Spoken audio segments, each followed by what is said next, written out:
I was going through one of the hardest times in my life. I had a partial stroke. Well, it turns out my wife and her mother, they're not happy with that, and they kicked me out of my own house. Well, when my brother found out what they did, oh boy, you better watch out. I really think when newly wedded couples have to say those marital vows, they shouldn't even bother saying, and I quote, well, for better or worse, until death do us part. Because there's no point assuring your spouse you're going to stick with them when you know you're just going to dump them when things get a bit tough. During the time Alivia and I were dating, I could have sworn on my life that she would never leave me no matter how much life got tough with me or with us. She was my dream woman. We made plans together, traveled places together, and even planned our future together. She assured me that she was going to be there for me in the rain or shine, thick or thin. Even if things got tough, I loved Alivia so much, and that's why I chose to marry her. I didn't want to spend my life with anyone else apart from her, but she let me down and threw away what we had together and let me die when I needed her the most. A lot of times, I wish I could just do something to get rid of the memories we shared together and how badly she treated me when I could not take care of myself. I wish I could make things go away, but I can't. They're stuck with me forever, and I guess it's what I get for falling in love with the wrong woman. When Alivia and I first met, she was so cool and nice. We went on our first date, and at that same moment, I knew she was going to be my wife. I knew it was too soon, but there was this certainty I had inside of me that assured me that Alivia was the one, and, well, after dating for just about a year plus, I knew I was going to marry her. Getting to know Alivia was not so difficult. She had an easygoing and nice family, and she happened to be the only child of her parents. Her father passed away when she was young, so her mother literally raised her all by herself. According to Lucy, Olivia's mother, Alivia was a great kid and a teenager, so she didn't really have a tough time raising her, but merely just by looking at Alivia, you could tell that her mother was right. She was just a sweetheart, easygoing, and she had a cheerful spirit. On my own end, she made dating her a pleasure and something I enjoyed doing, though. She had said she had 7 failed relationships before she met me, but those were only teenage love, and it could not have been anything too serious. I simply believe that every man was looking for different things in women, and simply because they did not find it in Alivia did not mean that she was a bad person. I came from a family of 4, just my parents, my older brother, and me. We didn't have a sister, though my parents always thought about adopting one before they passed. But when Alivia came into the picture, they changed their plans of adopting a daughter and took Alivia as their own daughter too. As I mentioned earlier, Alivia was sweet and she was easily loved. She did not need to impress you before you liked her. She had just this aura that pulled people closer to her, and my parents and older brother happened to fall under the category. From the first day I took Alivia to meet my parents, they just loved her, and my mom did everything possible to make sure she's comfortable and felt at home. Even before we got married to each other, she used to come over to my parents' house just to spend the weekend, and she was particularly fond of my mother, who had always treated her especially. Well, as of that time, I was living alone in my apartment, and she still lived with her mother. She was fresh out of college and a graduate and was still hunting for a job around the time I met her. And luckily for her, she was able to find one that paid her well and valued her services to the organization that she worked for. I had a good job too, but mine allowed me to work 2 weeks from the office and 2 weeks from home. So, this allowed me to visit my parents' house often, though I asked Alivia to move in with me one time, and she insisted that we had to get married first, before that she would ever do that, and I just agreed and never brought it up again. While we were dating, the only thing Alivia complained about was how I loved to spend time with my parents during weekends, and not hang out with my friends or do anything grown-up men my age did. Well, you can say I did not really blame her, because she grew up with just her mother and she did not understand what it meant to have more than one family member, and how much fun it was to always hang out with them. I explained to her that I valued my family so much, and while I grew up as a child, I was an introvert who did not love to hang out and play with the other kids in the neighborhood. And it was my parents who told me I could spend time with them, instead of locking myself up in my room covering the blankets. Luckily for me, I was able to understand this early, and I grew up spending most of my time, especially with my parents and my brother, whenever that he was at home. Now that I remember all that, I don't really think there was a problem with spending time with family, and I wish I spent more time with them. I tried to carry her along too, and I also visited her mother as much as I visit my parents, even after we got married. I thought she would have been happy I was spending more time with family than I spent hanging out with friends, or drinking, or partying with my colleagues after work even. The truth is, most women loved it when their men take out time to spend with their families, but with Alivia it was different. Even with her complaints, it did not stop us from getting married to each other. I simply believe she was speaking because she did not come from a family with a lot of people. So I was not going to use that against her. Also, after I explained how and why my family and her family were important to me, she dropped the whole thing and everything was fine. After we got married, my company transferred me to a different country, and Alivia had to go with me. At first, I nearly rejected the transfer, but after I discussed it with Alivia and our families, we decided that it was better for us if we traveled. Though it would separate us and cut down my frequency of visiting my parents, in terms of my future and Olivia's future, the country I had been transferred to had more promising opportunities for us, and we would always buy our plane tickets whenever we wanted to visit home. It was only going to be an 8 hours travel, so it wasn't going to be a big deal.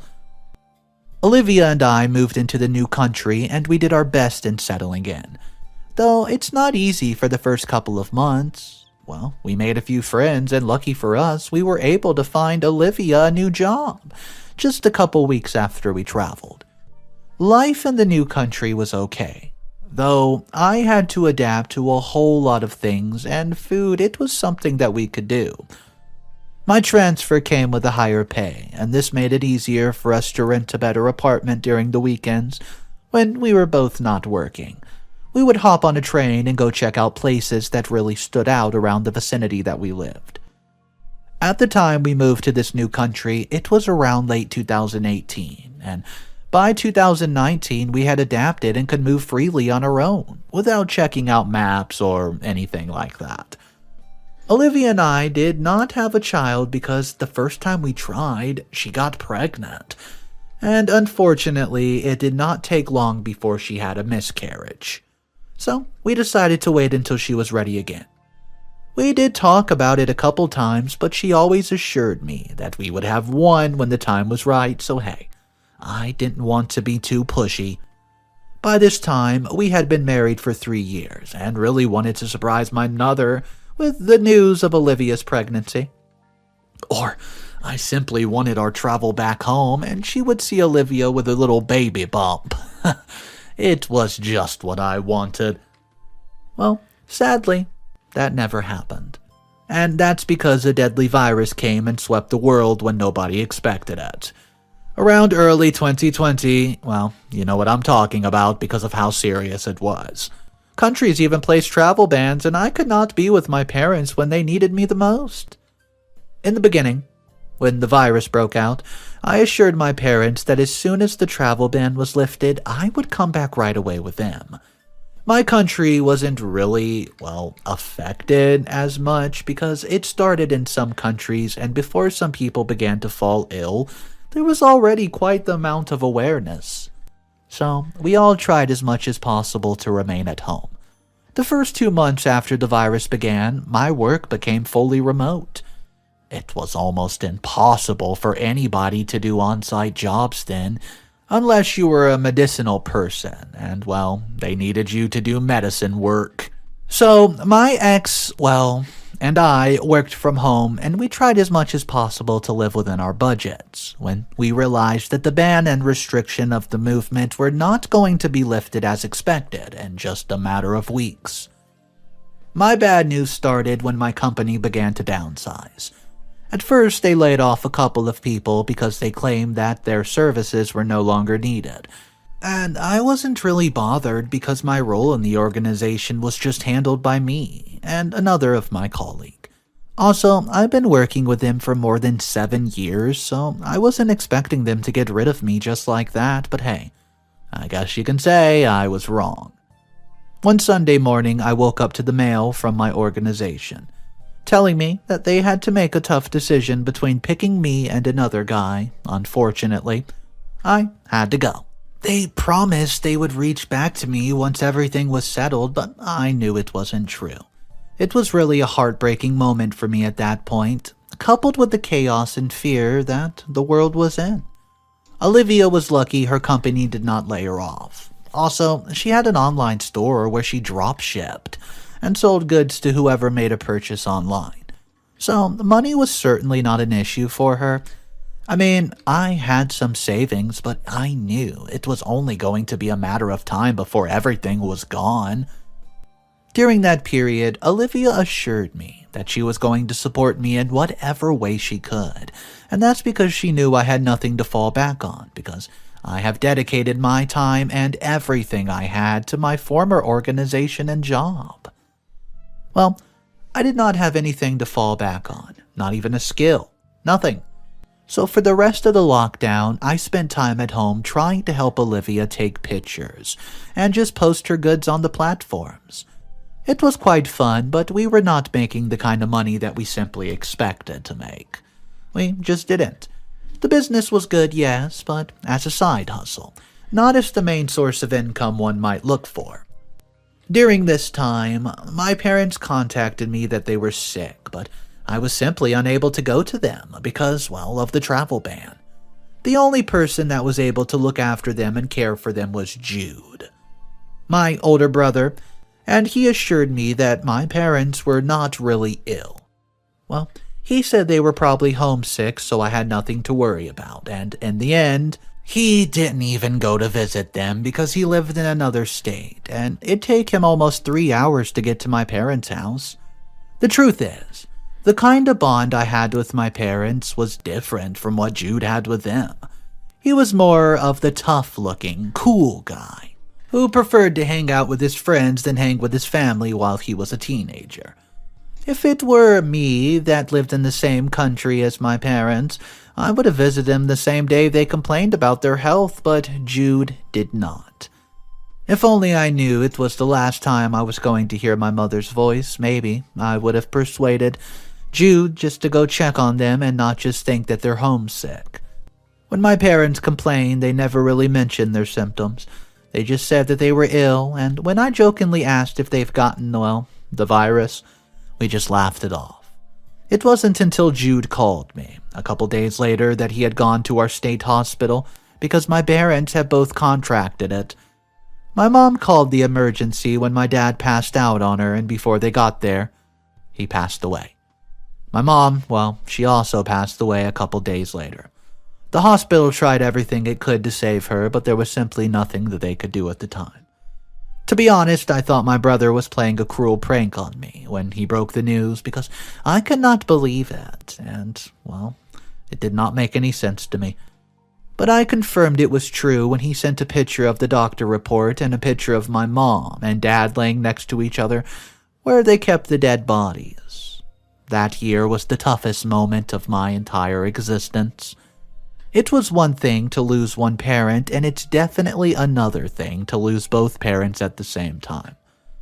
After my parents passed away, Jude and I had a big fight, and it caused us to stop talking to each other. I said horrible things to him, and the worst of it was when I said that he didn't care about our parents and that's why he let them die. Not just that, I said he didn't care about our parents' health because all he ever cared about was himself and his family. Jude married a year after Alivia and I married, so he and his family, well, I know I should not have said all those things I said, but hey, I was broken.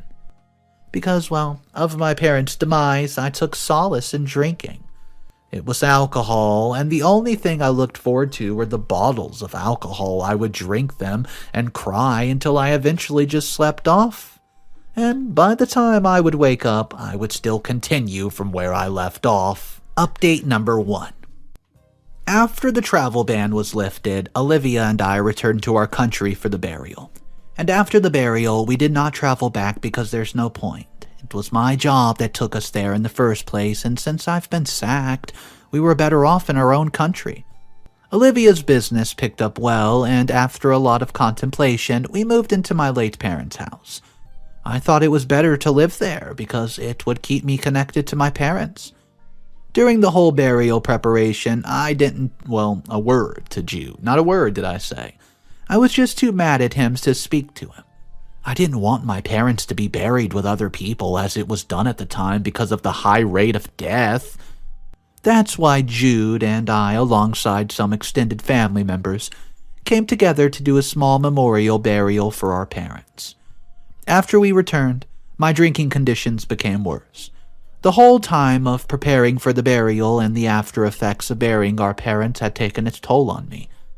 Alivia kept talking about getting a new job, but there was not what I wanted at the moment, no. I just wanted to heal properly before I took any job. Honestly, my moment of grief affected our relationship so much, but it was out of my control. I simply could not just undo what I was going through. Aside from blaming Jude for my parents' death, I blamed myself too. Unfortunately for me, because of my mental state and my alcohol addiction, my health deteriorated so badly that I suffered a partial stroke. I couldn't really say how, but all I know is that one day, I woke up and I was unable to move my body or even speak like I used to. It just happened. When the doctor came in, he said I was suffering from a partial stroke and half of my body was paralyzed. This made it very difficult for me to move on my own or even speak. Only good thing that happened during this time was that I stopped consuming alcohol, but I literally became a vegetable. I depended on Alivia to eat, drink, poop, bathe, or even do anything any normal human could do. About 3 weeks after I had the stroke, she began to complain. She complained so much that she even asked for a glass of water, and it was a problem. And then she started to treat me badly. When Alivia started to treat me badly, I understood that I was on my own.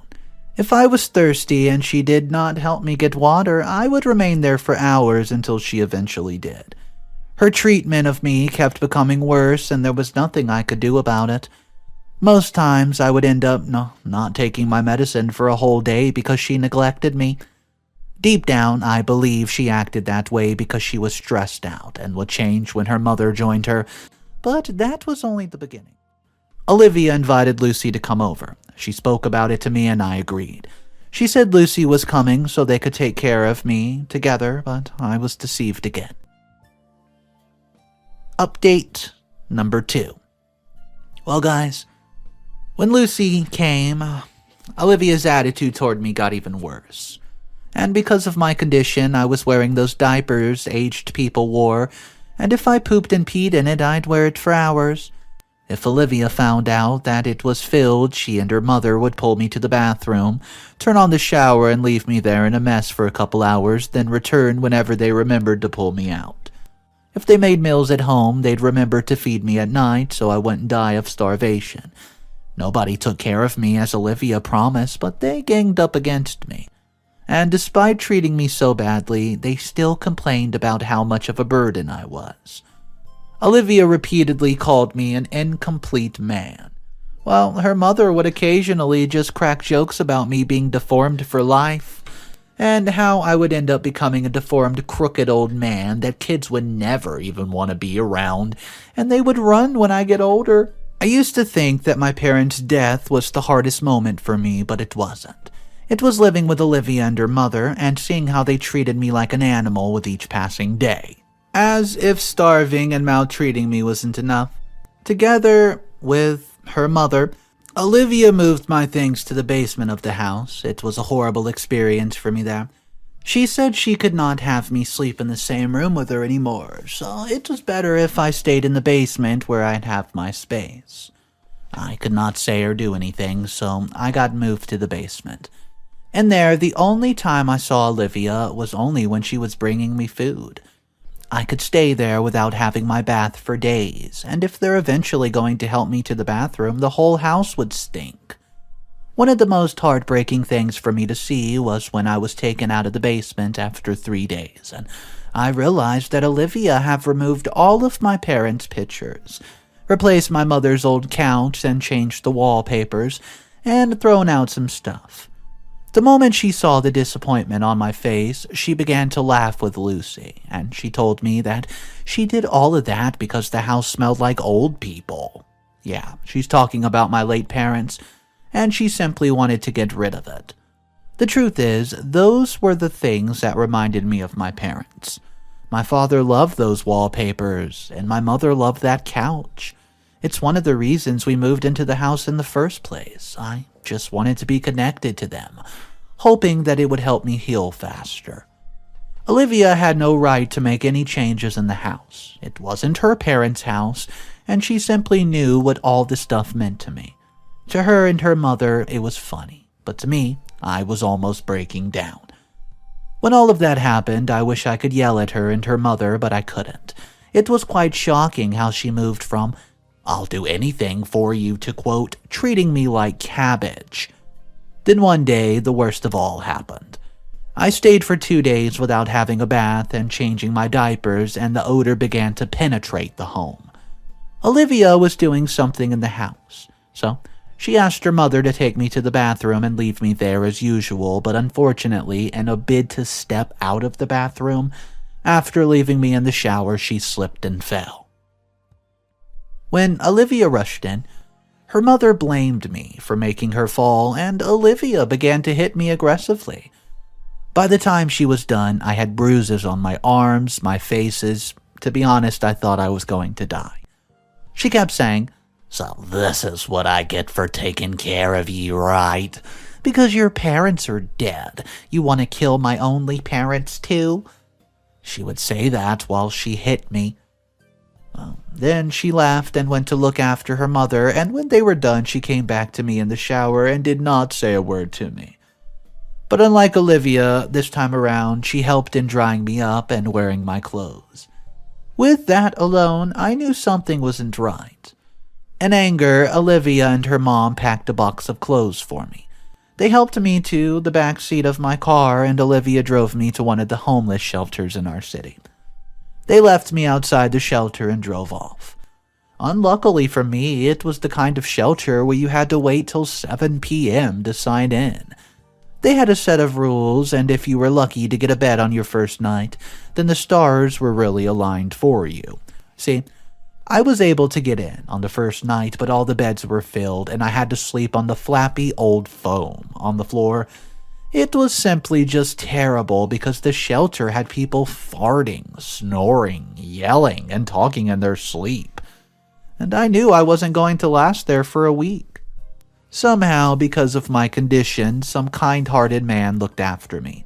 He wasn't exactly the best friend to have, but he was an angel sent from heaven. He said I reminded him of his own son who died serving our country. So he helped me to get the shower in the morning, and by 7 a.m. we were out of the shower.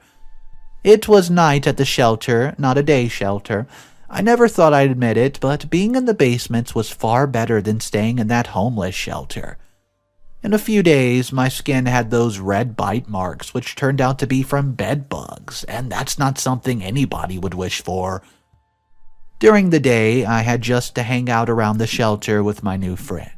He was a guitarist, so we stayed on the street together while he played with his guitar for money, and we just depended on his money for food and water during the day. I knew I wasn't treated right. I tried to contact the authorities a lot of times. I asked the officials in the shelter to help me, but no matter how hard I tried to speak, it just wasn't coming out right because a part of my mouth had twisted to one side and no one bothered to listen to what I was even trying to say. One day, I was out with my new friend in the street, when Jude appeared before me. He was in tears and he looked broken. He held me up and called my name, and when I struggled in responding, he burst into tears. He said one of his friends had recognized me on the street, then brought me to him. It was a very emotional moment for the both of us and ended up leaving some money for my friend and he took me with him. Jude did not need a soothsayer to tell him what Alivia had done to me. In fact, he dropped by our parents' house and met Alivia and her mother. When he asked about me, she said that I disappeared after the burial and she had been looking for a way to contact me and Jude. It was all lies. They could tell that Jude did not buy the lie, and it wasn't even that. Alivia and her mother rented out one of the rooms, and Jude said there was a tenant living in the house with them. So he left in obvious anger. Alivia and her mother knew something was wrong, so they returned to the homeless shelter to look for me, and when they could not find me, they knew it wouldn't take time until Jude returned to them. They were scared, and they had every reason to be scared, because I was in their care and they treated me like trash, and they weren't wrong. Jude returned and sued them for abandonment and neglect. Before the court hearing, Alivia and her mother came to Jude's house to explain to him that they knew nothing about my way, and she said she thought I was with Jude when I never returned home. But she had forgotten that Jude and I were not in talking terms. Well, the whole time she never mentioned that I suffered from a partial stroke. She just kept playing dumb. Maybe she believed that Jude would change his mind about the case and let them off the hook. But Jude stood his ground.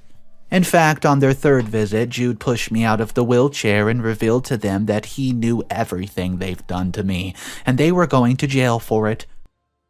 Alivia and her mother were shocked the moment they saw me. I was gradually gaining weight, and I looked way better than when I was in her care. They left and never showed up at his house again.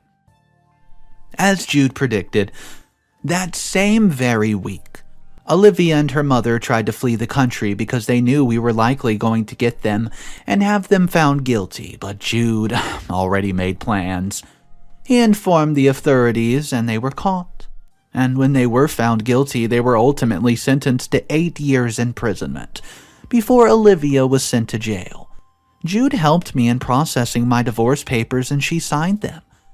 I wanted to say so many things to her, but some things were better left unsaid. Going to prison was enough punishment for her sins, and I'm glad the law helped me in punishing her. I got my mother's house back.